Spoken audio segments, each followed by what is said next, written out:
Whoa. Good time. Whoa, what the fuck just happened, man? Fucking shit, bro. What's happening, you filthy fucks? You filthy fucking fucks. You filthy fucking fuckers with your fucking filth. I fucking love you filthy fuckers. Alright, so that was an amazing song brought to you by Pariah, the band of the week. We can actually play that song and not get copyright strict on it or whatever the fuck you want to say. Which is amazing. Yeah, we can play that one in full, you know. The whole goddamn sign, the whole fucking album. Yeah, shit, bro.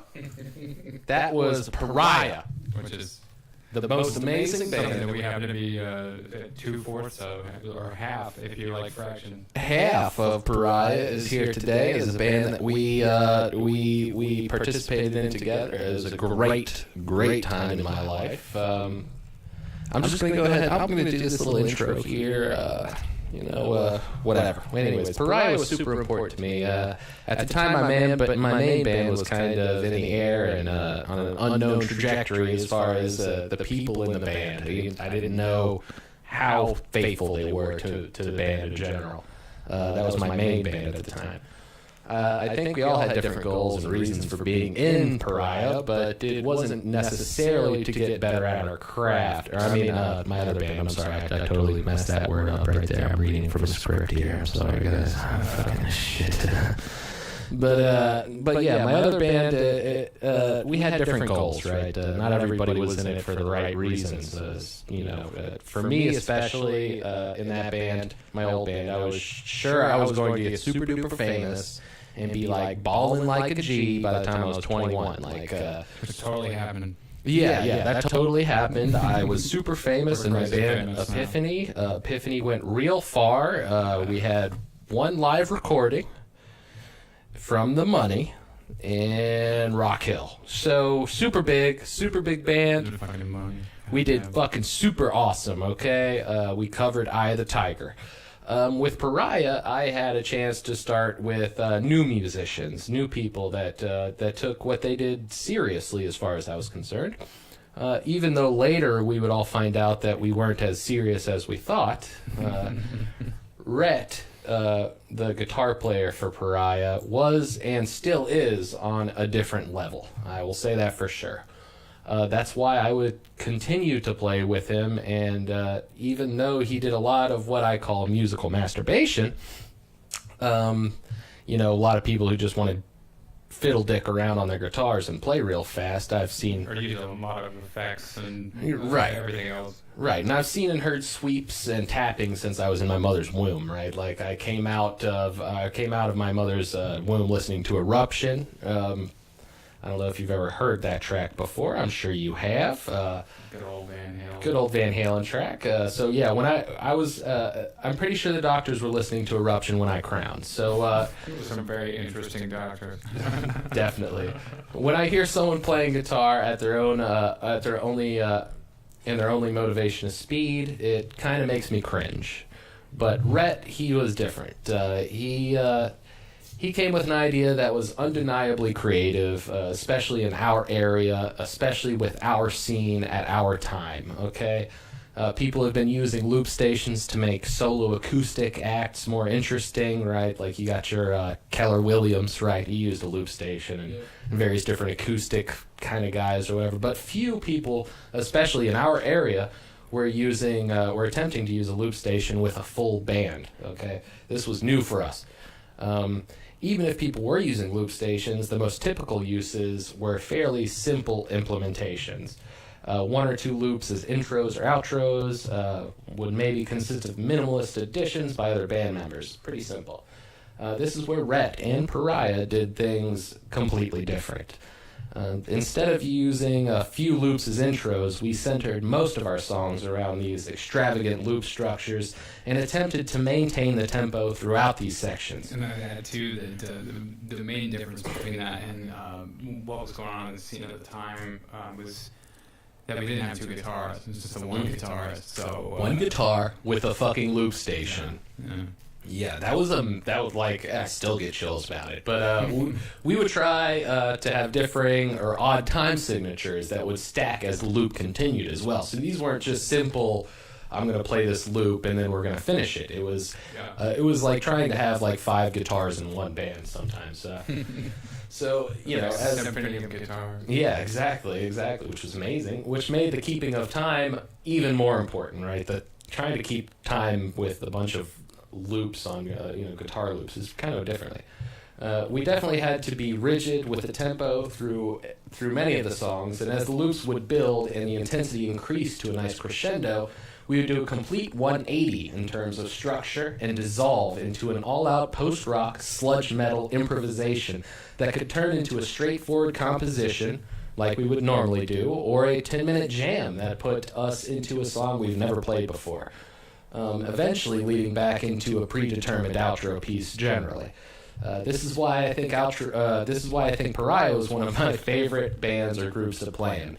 It had everything that I wanted in it. Even if Rhett did want to do a solo piece on the loop station, what he produced, the sounds that he made, and the madness of the man made his solo loop pieces a mirage of an image of reality. These extremely dark and often unnerving performances reminded me of some of my favorite avant-garde musicians.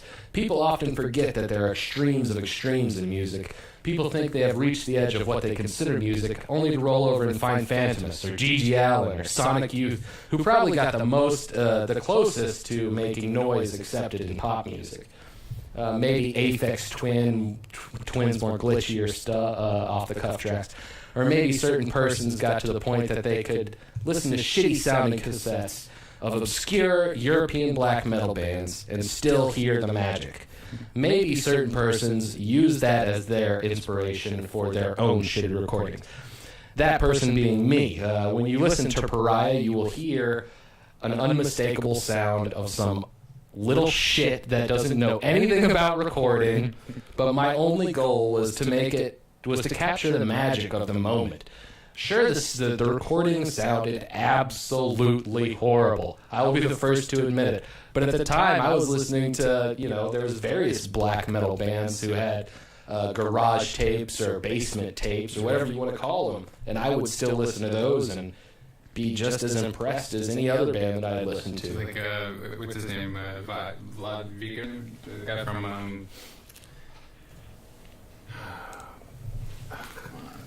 I'm really blanking right now. Holy shit. Various Swedish black metal bands. I mean, I remember some of my friends, that's all they listened to was just basement tapes of black metal bands. So I thought, like, I could release this music and people would still listen to it. Vlad Vegan is his name. Guy from Burzum. That's what I think of when I think about like really poorly recorded or black metal. This is like Norwegian iteration of it. And I think he ended up like stabbing somebody in his band or something. He ended up going to prison for a really long time, but he definitely had an interesting muse, nonetheless. My conception of Pariah was entirely by correspondence initially. Right.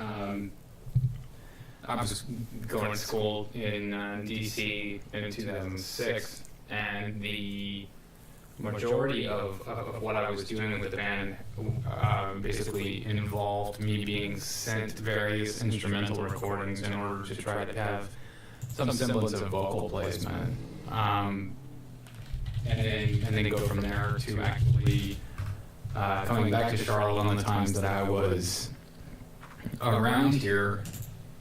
And oh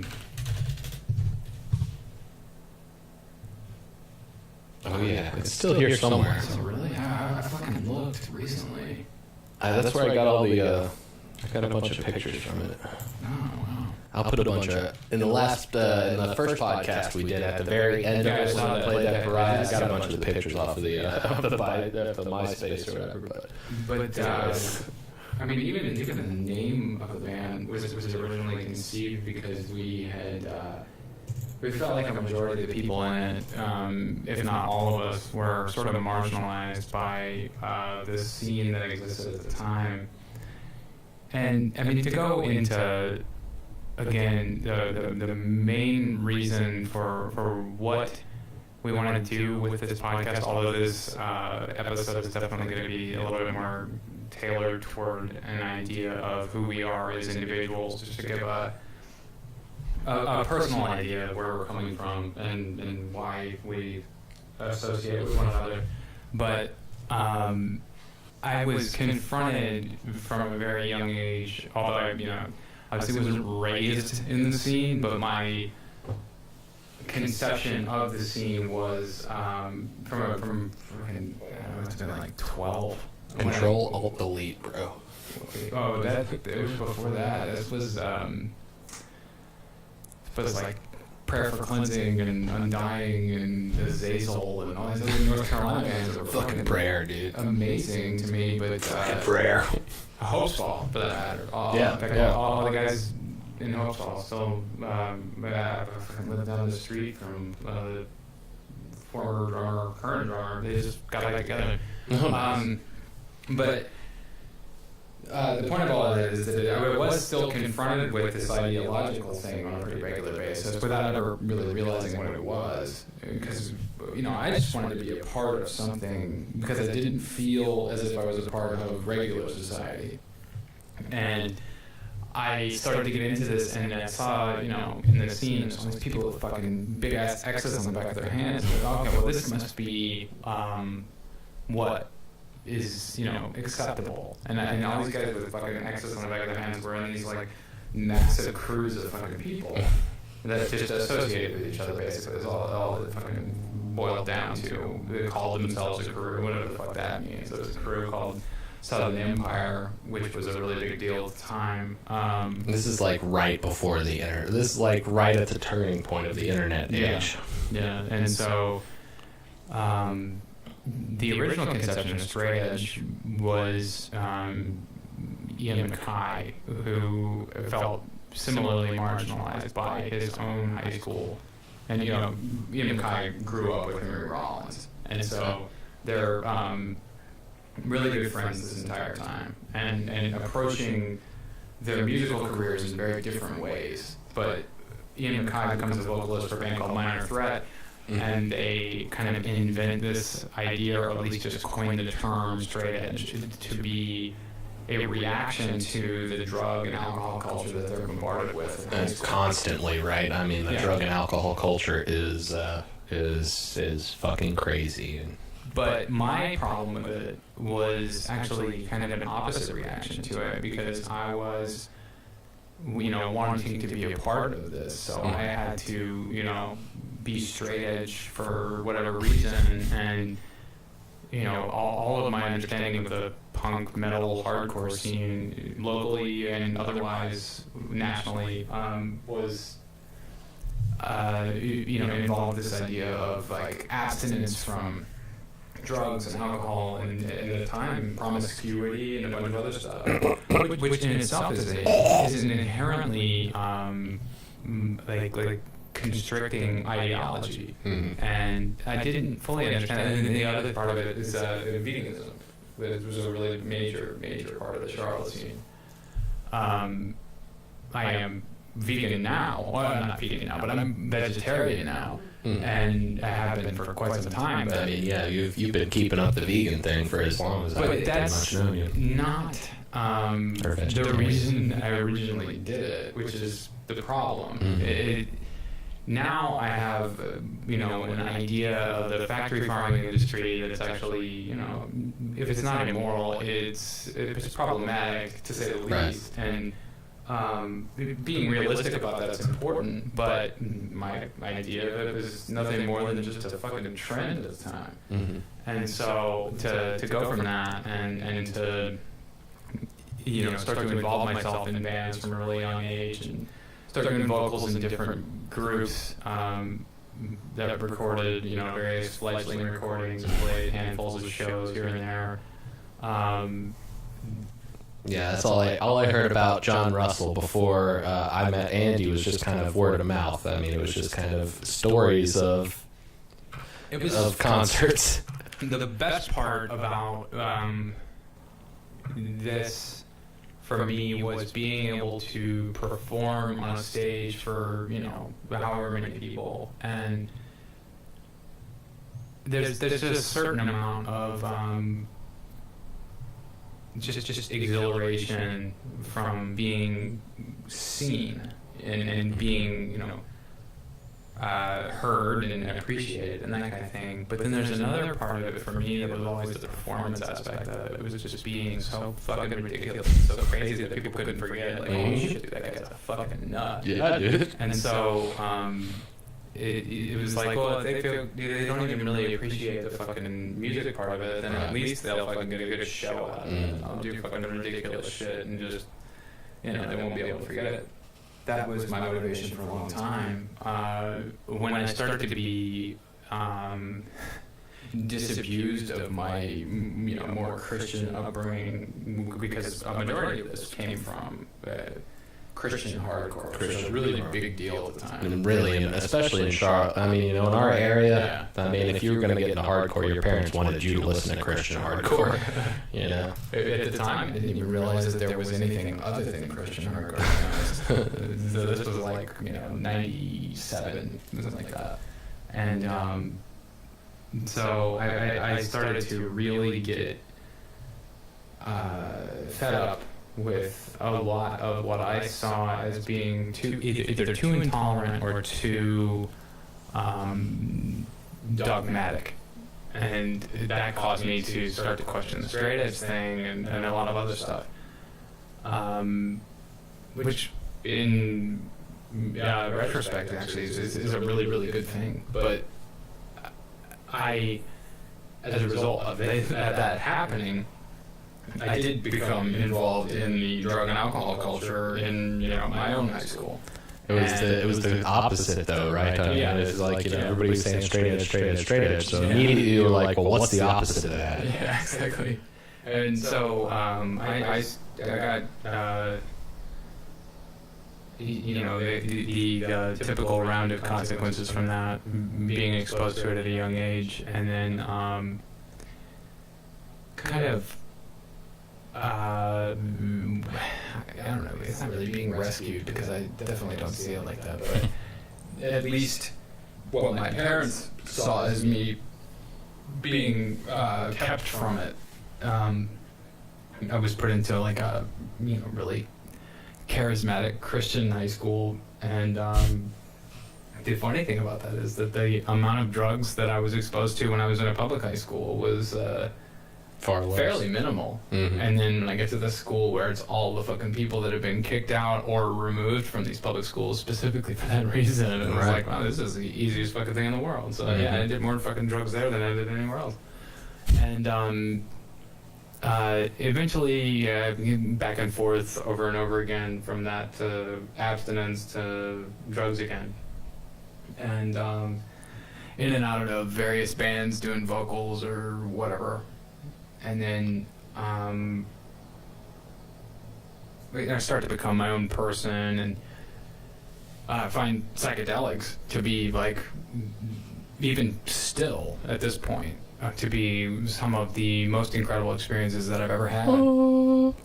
Let me hold on just 1 second.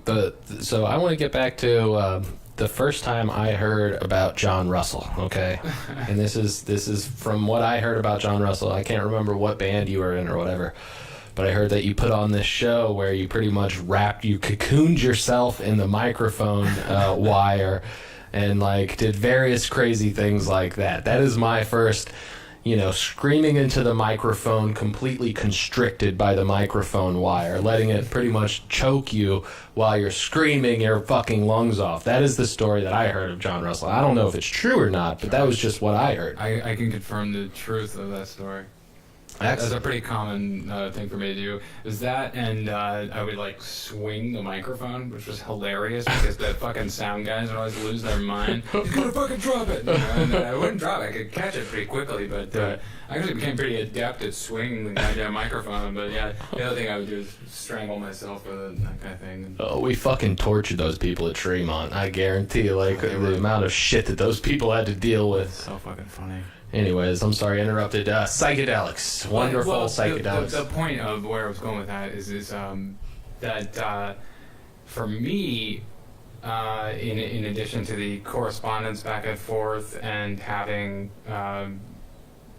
something that I was kind of grounded in, like where when I was in DC, and a lot of the lyrical content of the songs, especially for some reason the song title's blanking. Saturnine.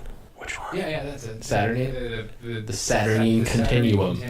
One of my favorite songs. Is about the... That was my intro. The shit that I was going through, and I was living in DC at the time. After having lived in Charlotte my entire life, I knew everybody, and that was never a problem. I would always, I was surrounded by people that I had no idea they were. It was just a stranger fucking everywhere. And it was a really uncomfortable experience for me, but I was able to come back in the summer of 2006 especially, and I was here the entire summer, and that was, basically the summer of Pariah, where we played all of the shows that we played. We did a great deal of other things in the way of recording and a bunch of other stuff, but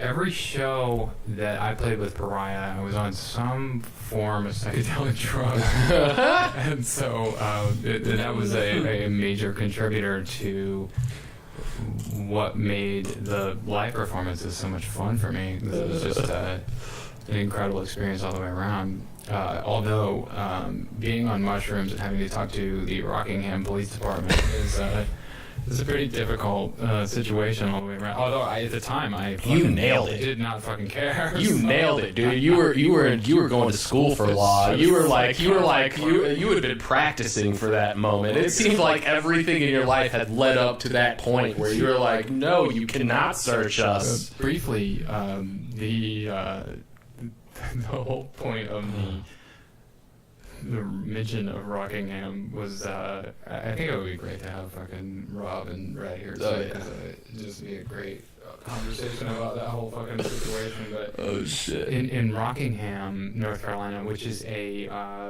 fucking hick town, just straight up redneck, 100% all the way around. The cops are dirty as shit. Our guitarist Rhett got us this show with another band who happened to be really good friends of his that headlined it, and so I can't remember if we opened or if we were the second band to play. I'm pretty sure we were like, no, we were the second. Okay. I think somebody had opened up before us, and we were like, we're gonna fucking tear this shit down. We definitely fucking we did fucking open that show because that was the reason for all of this. Yeah. That was the reason that it all came about. Was fucking guys. So we that was fuck. I can't believe it was his band that was. We'll get there. I promise. I don't want to put anybody out down the river. So incriminate anybody.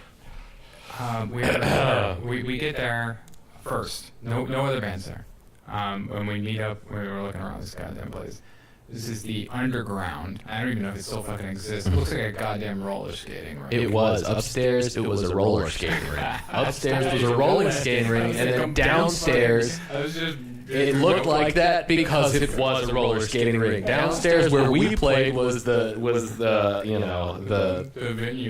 venue, quote unquote. So it was like concrete floor, and it's a typical venue that I'm used to playing. It's totally normal, but it's just kind of taken aback because there was just nobody there at first.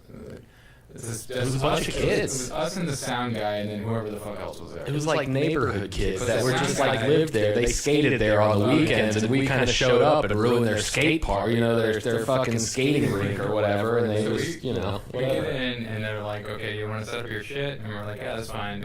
We'll just start pulling it in." And there was a drum set on stage. And I didn't really pay that much attention to it. I don't even think we moved it. I don't even think we touched it at all. That's the whole point. There was no fucking reason for them to fucking say this shit. But we set up, play. It was a good show. I was fucked up as hell. Shit, it was a good show, John. Hold on. Hold the fuck on. All right. So let me bring it back to this show. We show up at Rockingham. We unload our gear. We immediately take mushrooms. immediately take mushrooms. I think the only person that didn't was Rob, because he was like, I gotta play the drums. I'm not gonna take no fucking mushrooms. No, we immediately took mushrooms, okay? We get into the set, we start playing our jams or whatever. This was after. No, that was after. That was after the big moment. The big moment that I want to talk about with you. But anyways, we played this show. Yeah, it was a shit fest. I mean, it was really a shit fest. I just meant musically, it was actually pretty good. No, musically, I mean, as far as Pariah could go. Andy, we actually did a pretty good job. But I wish I had a live recording of that one. Yeah, that would have been interesting. But the band that helped us get the show, just as a brief aside, because I remember this happening, and this is one of the only things that I fucking remember, other than the obvious, is I'm like, really wanted to be present for the band that helped us get the show in the first place. I was very appreciative of them helping us out. Thankful, even though they weren't fucking thankful. And so I was like, all right, get in the pit and really try to tear it up or whatever. And I did like a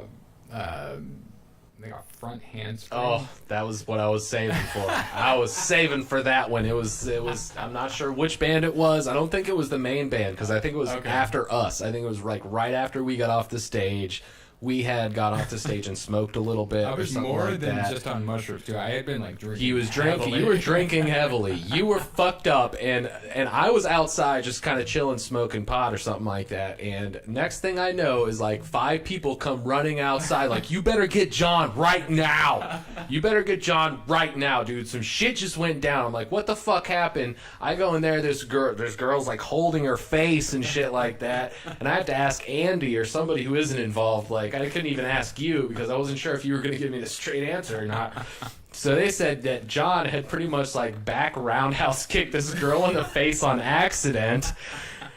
Fucking dancing like a fucking maniac. Fucking straight kicked this girl in the face. It was a chick, dude. She was trying to fuck around. She got kicked in the high face. School girl too. It was awful. Yeah, she was just a neighborhood girl. She went to school in the neighborhood. I felt terrible. I was fucking apologetic and everything, but there was not even a consideration for that. It didn't matter. I wonder how much that fed into the rest of the events of the night. Well, honestly. I think after you kicked the girl in the face, I think it was easy to call the cops after you kicked the girl in the face. Oh, but this was not the reason the police were called. No. It's a really important delineation, because this was... If that had been the reason, you would have there might have been a fucking different outcome all the way around. But this was, and so we pack up, and fucking the last band plays, and we had already been packed up at this point. Yeah, we had been packed up since we got off the stage.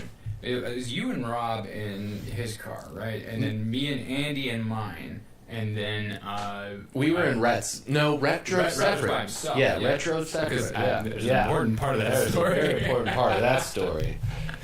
So Rhett's got fucking I want to say an ounce of some sticky icky and a half, at least a half, he definitely had a quarter of mushrooms. Oh no, he gave all those to me, and I ate them all.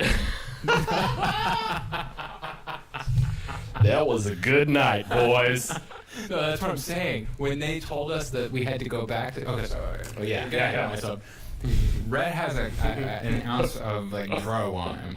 And we're leaving. We're all peeling out of this fucking place. We are fucking done. We are pissed because it was just fucking awful. It was awful. They didn't even nobody. The band that invited us there. They didn't even show up to watch us play. You know what I'm saying? Exactly. There was no respect for us being there. It was just us coming in to cover some. Let's go the fuck home and get more fucked up, basically.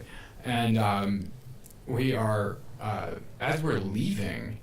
I can't remember. Did they chase you guys down or call you? Something. They chased us. Chasing is a light word. They were just following us, right? They were following us. But if you can imagine, you know how Rob is. He wasn't gonna fuck with the police. You know what I'm saying? If police is following him, he's gonna be like, "Oh my god, I'm gonna pull over." So it's pretty much went back. Yeah. We pulled over, and then they told us that they needed us to go back. So we went back. I get a call on my phone. To the underground. I get a call on my phone, and I can't remember if you called Rhett or if I had to call Rhett or what the fuck happened there, but fucking Rhett and I both decided we had to go back. And in the midst of that, was when like the rest of the mushrooms were eaten, because I realized like, holy fuck, they're gonna fucking actually search everything. So, or there's a possibility that they could. So I'm just gonna make sure that we're all good to go basically. And Rhett again has a pretty decent amount of weed on him, so he fucking actually like drives to a fucking random parking lot, empty parking lot, stashes it, and stashes the shit, bro. We both turn around. Ballin', dude, what a pimp! I'm sorry. Take a break and just fucking thank Rhett for that shit right there, because that saved our asses, dude. Him being a fucking pro saved our asses. Anyways, keep going. So we go back together. And we get there, and the fucking cops are all there. I mean, what the fuck is going on? This is so goddamn stupid. What the fuck is going on? And the cops say, well, they say you stole a bunch of fucking drum mics from the... or cymbals, right? They said we stole cymbals, too, or something. I think it was both. I know that drum mics were involved, because they were the more expensive thing. And I think the triggers, like... fucking drum triggers. Yeah, I wouldn't even know what the fuck those looked like. Yeah, no, that's the point. At the time, I wouldn't have either. And so, like, I was like, what the fuck? I don't even know what you're asking for. And so, me and Rob had gotten there first. And mind you, me and Rob are pussies. So we were like, yeah, go ahead and search our shit. We don't got nothing. Go ahead. I was such a fucking dick, because I was so goddamn drunk and pissed already. Yeah. And so, like... You weren't driving or anything. No. That's what it was. It was actually Andy's fucking car, now that I remember it correctly, because I didn't have a car at the time. And, in fucking... I was so pissed that they were going to search Andy's goddamn car. Like, that's how you made it. He fucking sent you, goddamn idiot. Well, you were in law school at the time. This was like fucking everything had been leading to this point where you'd be like, no, I know the fucking law. That's why I'm in school. I went to school for this shit. You actually told the cops, you're like, no, I'm in college for law. Like, that is why I'm going to school, and I know that this is illegal. You cannot search my car. I said, if you think that you have the right to do this, and you find something that is potentially incriminating, but you found it, it's a legal issue actually called fruit from a rotten tree. This is an evidentiary idea, which basically says that if you find something illegally, even if it's illegal, you don't have the right to prosecute it. You can go forward with the fucking charges and everything, but eventually that's going to come up. Like, how did you get this again? And then like, oh no, that's illegal. That fucking search and seizure was illegal. Everything that you found is completely null and void. So, and then that's basically, in my drunken stupor and tripping on fucking mushrooms at the time, was what I said to them in a particularly adversarial tone. Definitely adversarial. So, I was pissed, and the fucking cops were like, alright, look, we'll look over everything, and if you find, like, beer or something, we don't give a shit. I was like, whatever. So they fucking go through everything, and they don't find what they're looking for, because we didn't steal the goddamn microphone. Or whatever the fuck else it was. And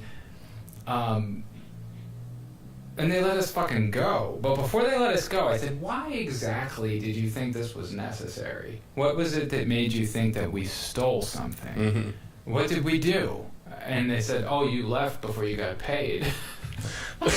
Get paid? I said, wait a second, we were going to get paid? Yeah, we were going to get fucking paid? Are you fucking kidding me? Okay. You can go ahead and pay us now then. Yeah, fucking pay us then, alright. You left before you were going to get paid, my ass.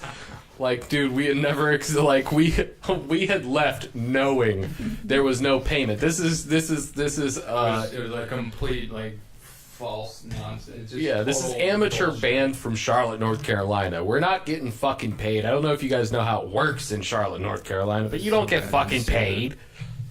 I mean, maybe you do, but if you're good, you get paid, I guess, or whatever. But not anywhere close to Rockingham do you get paid. No, not with fucking 30 people at your fucking show. So we that was so we fucking leave and just crazy angry about the whole thing. Absolutely no, totally baseless. of course they don't bother to search anybody else at this goddamn thing. Of course not. And why would they? We find out what we were out of towners. Had to be like a week later. Yep. Not long after, because Rhett's the one that told us. Conversation with people on the show. And he comes to find out that actually, no, they were the ones that stole all the shit. They stole the shit. They stole the shit. And let us basically take the fucking rap for it. Except for the fact that we didn't have anything, so when they realized it. But the funny thing was, but to mention briefly to the cops look at us and go, wait a second. Where were you guys for the 5 minutes that you weren't here? Wait, what? What are you talking about? We were right up the fucking street. We came back. You followed us. It's sure did take you a second to get back here. Like, what? No. We came right back. No, they specifically knew about Rhett. That's why, because they saw him pull away or some shit like that, and they were trying to get his ass up. They mentioned something. They mentioned something about, oh, your buddy stopped over there in that parking lot. You know anything about that? Yeah. No, fuck you, man. Get the fuck away from me. I think Rhett was with his girlfriend there, too. And he had somebody else with him. I think he had that chick that was ended up, like, anyway, it doesn't matter. The point is, he was with her for a while until he went into the Marine Corps and all that stuff and totally ruined all of our musical dreams. Oh, that's okay. That's all right. That's all right. Yeah. All right. Let's take a break.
Matt Damon, the most amazing track in the world. Do you remember coming up with the name of that? Like, what are we going to call this track? I don't know. Matt Damon. I think that's influenced by the Team America World Police. What a good movie. Amazing. So where did we leave? Where I mean, I guess we were talking about Rockingham and all that shit. But Yeah. That was an amazing time. Point of all this is to say, as we did, I think in episode 1, about just how we had like total artistic license with all of this, and we were able to really be unencumbered by anything. And as much as we were, pariahs in the same scene, which was kind of a tragic but also coincidental name for the band, and certainly intentional. But, Yeah, definitely. We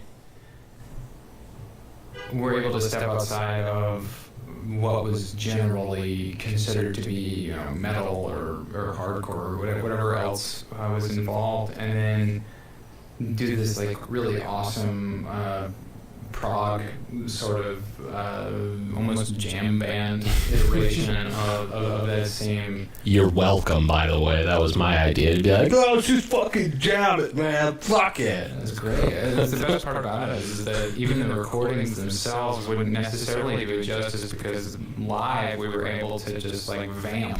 Yeah, it changed every time. It's literally taking a jazz standpoint, like free form jazz fusion idea of it and applying it to the metal genre, which was just awesome. You see that in a couple bands now. Where's the big band from North Carolina that got fucking huge? Between the Buried Me. Yeah, you can definitely. I would say that that's kind of the tragic irony in all of this is that before. You gotta remember that this is 2006, 2007 at the very latest. So Colors hadn't been released yet. So Between the Buried Me was basically just a metalcore band at the time. And then when Colors came out, it was eye-opening for a lot of people in that same scene, and they were like, oh, so this can happen. And then, okay, so bear in mind that one of the songs on this fucking record is called Hello Astral Plane, the fucking song we opened with. And there is a fucking song on the Parallax 2 called Astral Plane. So goddamn ridiculous. We think that we're not getting heard, right? We think that we're not getting heard, but we have to realize that there's people that have listened, like, that will dig for metal. People in the metal scene will dig for metal, so there's like a likely chance that some of our music was heard by some of these more. It's so funny because I was a big fan at the time of a band that I don't think they exist anymore called Genghis Tron. Oh yeah. And I was like really trying to hype us up to everybody that I could find. Like we just recorded. We really fucking want to. Like, play with you guys, you guys are amazing and all that shit. And then we were fucking trolled by the Genghis Tron guys. Of course you did. Before I knew what fuck trolling was. Right. There's a lot of bands called Pariahs. You guys are idiots. Thanks, guys. Well, where are you at now, Genghis Tron? Huh? Where's your next fucking album? Huh? Anywhere? Huh? Motherfuckers? I'm sorry. But no,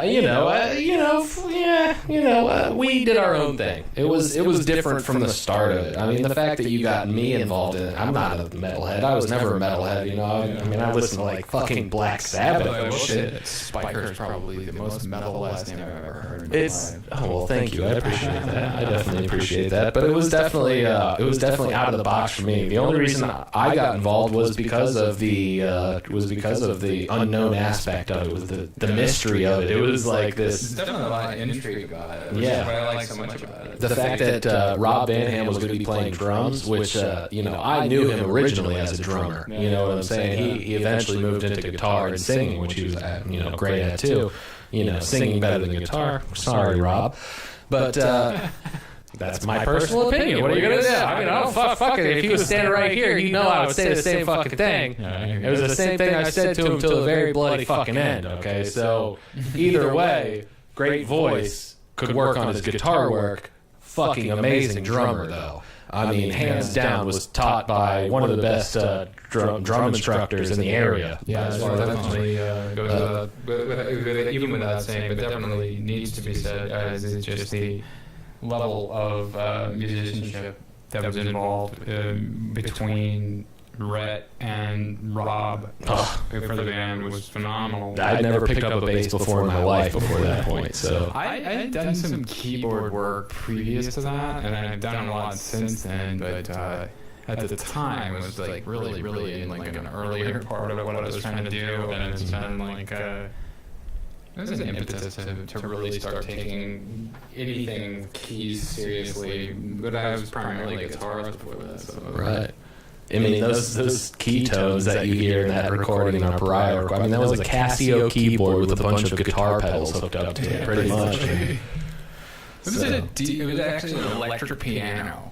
Was like the one that I was playing was mainly meant to. This was my brother originally wanted to start fucking playing piano when he was a kid. And so it was all I had, and I was like, okay, well, I fucking use this, and then just fuck around with it, use fucking pedals through it or something, just to make it sound a little bit better. Because what are you going to do at that point is like a, mid-90s fucking keyboard. But it was definitely a part of my life that I appreciate. Although it did have a lot of overarching effects as to what would happen really in the next like 10 years. As far as some of the stuff that we were experimenting with that probably you shouldn't have been. That doesn't mean that I necessarily regret it, because I don't really think I can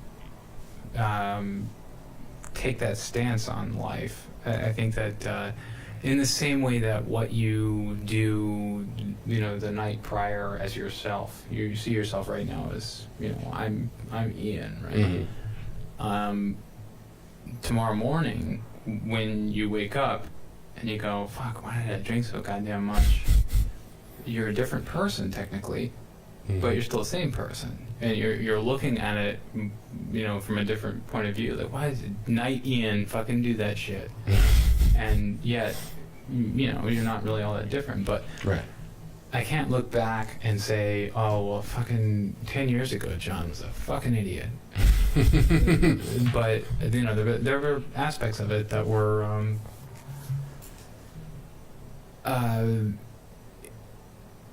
that I probably would have viewed as being regrettable, but I can't realistically think about it in terms of anything other than, well, that happened, and if there were things that got brought up by people that I encountered at the time that they said like, oh my god, you were being fucking crazy, that shit was ridiculous, and I'd be perfectly fine with it. Mainly the main thing of it is the heroin abuse just got fucking out of control. Oh boy. And that would haunt me for a solid decade. Yeah, me a little bit less, but I can definitely that was definitely where it all started, man. It was definitely unfortunately in Pariah, but I don't think our story is much different than a lot of other people's stories. If you look throughout any kind of kids who are just trying to fuck around and break away from society and have fun in their own terms, whether it be skateboarders or musicians or whatever, a good percentage of that population finds themselves greeting the poppy every morning. Nothing woke me up like having to go get a hit. You know what I'm saying? Like nothing. Like I've before I did smack, I was get up at 1 o'clock in the afternoon stoner, right? As soon as that started happening, I was up at before the fucking crack of dawn trying to get my shit. It's a crazy thing that happens whenever you associate this. Anyways, it's fucking crazy, man. It's fucking crazy how that happened. Yeah, I knew I was gonna do smack before I did smack. I mean, I knew I was gonna do smack when I was 13. So I knew I was gonna do smack when I was 8, dude. I remember a certain amount of romanticism. That's around it as a result of sort of like the the tendency of a lot of my favorite musicians Right. to either have died doing it or not just Spent musicians, a lot but of time. everybody, I mean, comedians, everybody. Right. So that was kind of a foregone conclusion for me. Yeah, it was for me too. And I can look back at that now and Or at least a self-fulfilling prophecy out of yeah, definitely. I mean, if nothing else, a self-fulfilling prophecy. When the opportunity came for me to do it for the first time, I wasn't a bitch about it. I didn't smoke. I knew from before I fucking did it that I wasn't going to waste my time. I wasn't going to smoke it. I wasn't going to snort it. People really beat around the bush with that shit. No, yeah. And we're not interested in that at all. no, I was not interested in that at all. I went to the bathroom. I did it by myself.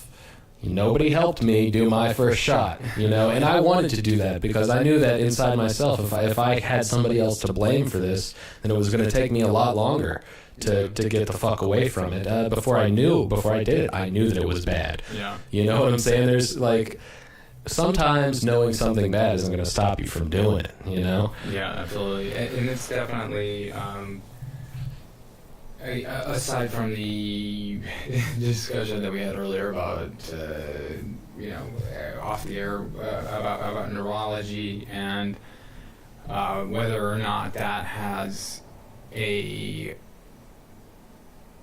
historically restrictive effect on volition and free will and things like that. My personal view is that any time that I have done heroin in my life, whether I was choosing to do it as a recreational drug or doing it on an everyday basis for however many years, those were all still up to what I chose to do. Right. And so I don't believe, without further evidence, that there is a disease version of this. I think that it really is up to the individual. That doesn't mean to blame the victim necessarily. In fact, I think that the opposite is true. I think that if you are of this AA, NA mindset that tends to restrict people to the view that they have no choice, Right. that they will continue to fall prey to that same self-fulfilling prophecy. It's black or white, it's either you're not or you are. Yeah. And so you constantly tell somebody that they have a disease and they have no choice. So if you do this, you'll go off the rails. As opposed to, oh no, actually, if you do this, you should stop. First of all, Yeah. and don't try not to fall back into it. But if you do, cut it out again. Yeah. There's some steps that here's some steps that you can take to keep in the right mindset. Much. I haven't told you really a great deal about it, but in 2015, because I had been clean for 2 years. And then fell back into it in January 2015 when I got off fucking probation. Wow. And that lasted for 9 months. Too long. Yeah. I mean, it started to deteriorate again. And eventually I was honest with Maggie about what had been happening. And she and I had a really big falling out. I got kicked out of the house and had to go live with a friend of mine. It was a really, really difficult situation. But again, I don't regret that. I just have to see it for what it is and continue to move forward. So, now I'm on Suboxone. I've been on Suboxone for a fucking year and a half, a little bit over a year. And before that, I was on methadone, which is awful, by the way. I've heard. But People trying to get off on methadone just doesn't work, man. Well, it's it's contradictory to the profession that I'm in at this point because I can't be at the clinic every fucking morning to get methadone, so I have to be able to be prescribed something. Right. And Suboxone keeps me from ever having to worry about falling back into it, because even if I went and bought fucking heroin, It wouldn't fucking work. It would make me really fucking sick, actually. So, yeah, I mean, I'm slowly actually weaning off of this now because it's been a year and it's time to move forward with it. But I did have to get out of the AA thing because it was so counterproductive and so higher power involved. Right, like you have to find God in order to become a sober person or something like that. He had a great fucking Doug Stanhope bit about this, and he talks about might as well fucking end with that. Okay, Yeah, great. It's in I think it's called Before Turning the Gun on Himself. Right? But see if he just does one on like addiction or Dr. Drew Pinsky. Do Doug Stanhope, Drew Pinsky. Right. See what the fuck comes up. There you go. This one? That one. Perfect. And it's not even that long. It's just such fraud. It's just this cottage industry of nonsense, junk science. Fucking Dr. Drew Pinsky should be just... He's like, I've never done a bit about someone. You do bits and you fake anger and you write a bit and you have passion for it, and then you do it too many times and then you have to work up the anger. And I've never had to do that with talking about Dr. Drew Pinsky for fucking years. I just hearing his name, his bile comes out of me because it started out. If there's a war on drugs, he's the Joseph Goebbels propaganda minister of lies. And it started out with just a celebrity rehab, and that was it's a dumb show. But what made it important, Dr. Drew is a real doctor.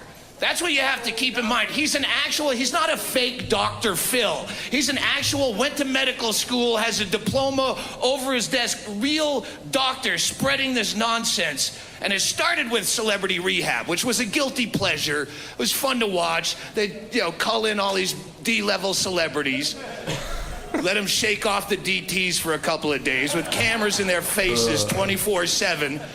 And then they'd send him boating with Gary Busey. Because that's what a medical professional would tell you to do in that situation. And instead of being stripped of his credentials for this, instead of being drug out in the street and beaten and tied shirtless to a telephone pole out front of this place so garage bands could staple flyers to his chest to promote their upcoming gig, and then the other band would draw a dick picture on the thing, and they tear that off and put up a new poster, and eventually Drew Pinsky would die the slow bleeding death of 1,000 weeping pinhole bleeds. Instead of that happening, what happened is it gave him credibility. People took him seriously. And that's what makes you crazy. It's not that these buffoons exist in life, but the fact that, like the Sarah Palins or the Glenn Becks or whoever, where you go, if everyone was laughing at him, you'd go, but when they're taking... Drew Pinsky now is the go-to guy for any kind of celebrity... any Heath Ledger issue, any fucking Michael Jackson. He's the guy that the mainstream media goes to. Joining us tonight to talk about one of the Coreys that died. We don't know which Corey. No one really cares. But to discuss the tragedy, joining us tonight, celebrity rehabilitation expert, Dr. Drew Pinsky. Welcome to the show. First of all, how are you a celebrity rehabilitation expert? How do you get that designation?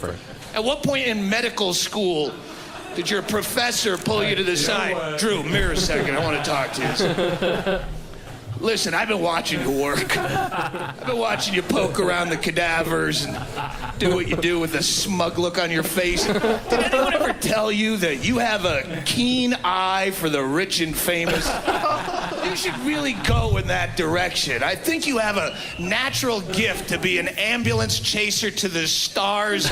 You fucking would step over a dozen dying winos in the street just to get to Lindsay Lohan's bedside to offer unsolicited advice to Charlie Sheen via Twitter, as a medical professional is wont to do. Twitter. Yeah, Dr. Drew Pinsky. Celebrity rehabilitation expert. It's like if I were a gynecologist, but I found that I specialize in really young, hot, shaved, stinkless pussy. That's where I found, I just had a knack.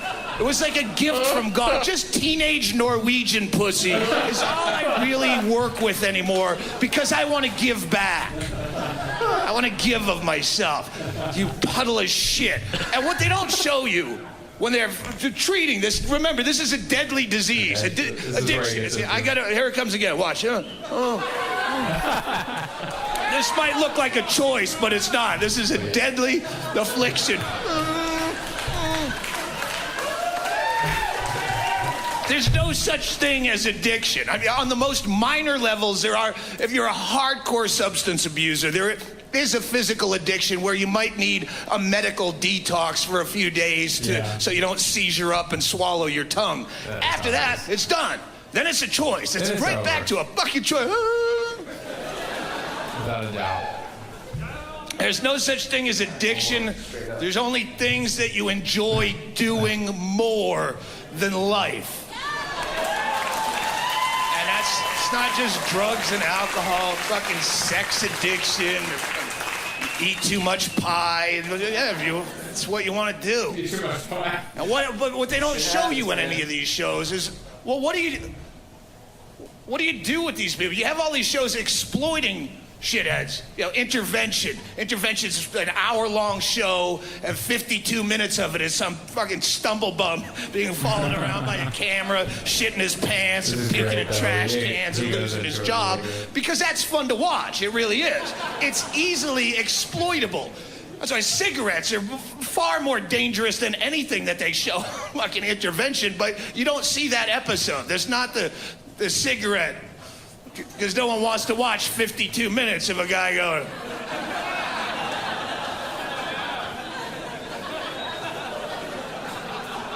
It's killing me.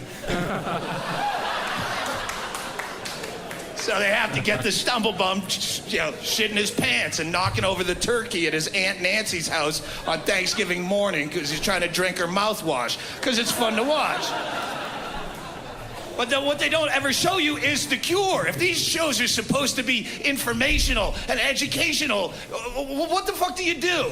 What's the cure? You show me 52 minutes of the guy fucking up and being hilarious, and then you fast forward through the intervention part because no one wants to watch that. That's just boring idiot family members reading Hallmark cards they wrote themselves. Everything is so funny. You didn't show up to Sherry's graduation. I'm pretending right what now. happened? The only cure they show, oh yeah. Everything's great, Los Altos, California, for a rehab, and he hasn't drank since 2007. We were recording that. Well, what'd you do there?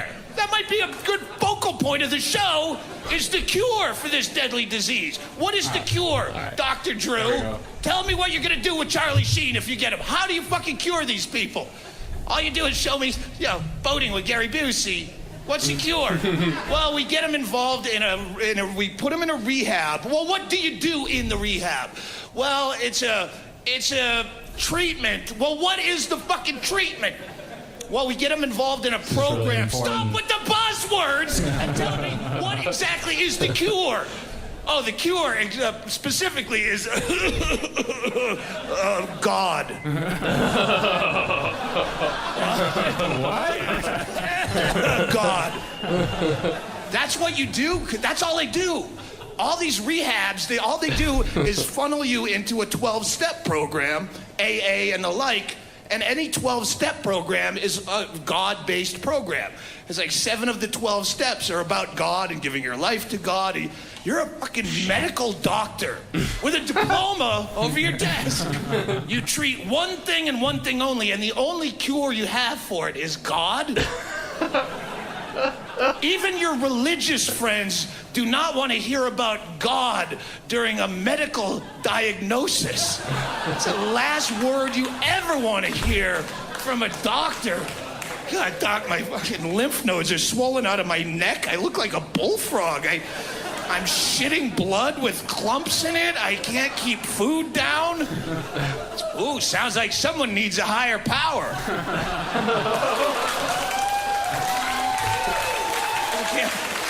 Can't we do some blood work first? A series of antibiotics? Get a CAT scan? Nope. Get on your knees and pray, faggot. That was the... You're a doctor? Yeah, I'm on TV, too. That was the whole point of what I was trying to say. AA makes Scientology look credible. At least in Scientology or any fucking Mormons or Christians or Muslims, at least the major cult religions have a consistent dogma. Where AA is so splattershot and made up on the fly. AA tells you to make up your own God if you don't already have a God. Totally I grew true, up in by the AA. way. Really? I believed all this shit was true. Make up your own. My mother was in AA, so as a kid doing homework in the back of meetings, listening to this shit. Parents were in AA. There's a chapter to the agnostic in Helped the him out a lot. their Bible. This and is you go, my experience chapter with to it, the too. agnostic. This will teach that you makes how to sense. use That's this the program agnostic. as a reasonable, grown-up adult human being. Yeah, instead of fucking having to think They about it don't like do that. that. No, the chapter to the agnostic It's tells about you how to not how to be agnostic. stop being agnostic and start believing in a little bit of God, you stubborn little fella. You gotta believe in it. And it tells you if you don't already have a God, make up your own. And you go, I'm a drunk. I can't even make up a good excuse for why I pissed in the sock drawer last night. This is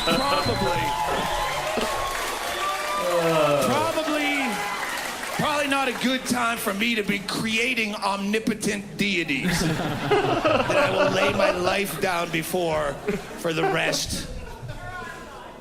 Oh, God, yes. Yes, and you are my fucking Satan. All right. First... All right. So thanks again, everybody. This Appreciate it, is guys. the neutral Vanguard. We're trying to uphold the center. Try to.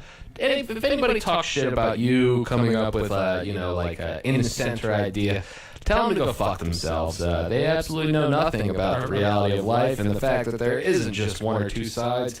There's a lot of gray matter in between. Okay, So so. just tell them to go fuck themselves, bring it to us, and we'll talk about it. And we'll tell them to go fuck themselves. I mean, I will. Maybe John won't. I'm happy to tell anyone to go fuck themselves. You know, personally, my view on it is that fuck you is just a term of endearment. So, So is cunt for that matter. yeah, we are, in this country, we seem to think of cunt as being a bad word, but supposedly in the UK, it's a term of endearment to some extent. So, fuck you, cunt. John, fuck you, cunt. You have a great night. If you could say fuck you, cunt to me back, I would really appreciate that. Fuck you, cunt. Thank you. Fuck you and thank you. And to all those out there, fuck you and thank you too. Fuck you, goddamn cunts. Yeah, fuck you, goddamn cunts. Next time, Just keep listening. I forgot to go into the whole. What was it? Capitalism. Yeah, capitalism isn't the problem. It's consumers. It's you stupid motherfuckers that keep buying shit. Quit buying everything, you stupid fuckers. All right, If the Patreon account is set up at this point, please donate. don't listen to what I just said. Just donate. We love you guys. Neutral Vanguard, episode 3, over and out.